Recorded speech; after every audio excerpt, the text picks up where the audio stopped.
नमस्कार. तर श्रीराज क्लाउडी किचनमध्ये आपलं स्वागत आहे. तर श्रावणात आपली जी थाळी चालू झाली ती पुरणपोळी थाळी.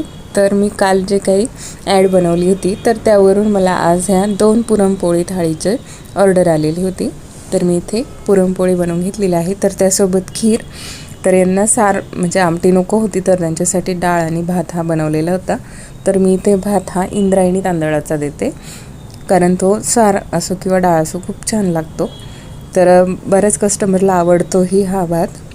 त्यानंतर त्यांना मटकीची भाजी पाहिजे होती तर तीही दिली. तर मी पोळ्या ह्या थाळीनुसार 2-2 पोळ्या एका रॅपिंग पेपरमध्ये पॅक केल्या आणि त्या थंड होऊ नयेत म्हणून ह्या सिल्वर बॅगमध्येही त्याला दुसरं रॅपिंग केलं. तर बघा इथे ही खीर मी अशा डब्यांमध्ये देते. तर त्याचबरोबर डाळही त्याच सारखे डब्यात देते. तर ही 2 थाळीचे क्वांटिटी आहे. तर बघा इथे मी ही सगळी पॅकिंग करून ठेवलेली आहे. कस्टमरला यायला वेळ होता तर त्यांना काही साधी चपाती पाहिजे होती तर तीही बनवून मी इथे रॅपिंग पेपरने पॅक करून मग सिल्वर पेपरने पॅक केलेले आहे. तर इथे हे डबेही छानपैकी पॅक आहे. तर हे डबे मी एका रेकटीने व्यवस्थित सांडू नयेची काळजी घेतली. या पद्धतीने पॅकिंग केली. तुमच्या आवडीचं फूड ऑर्डर करण्यासाठी श्रीराज क्लाउडी किचनला नक्कीच कॉन्टॅक्ट करा.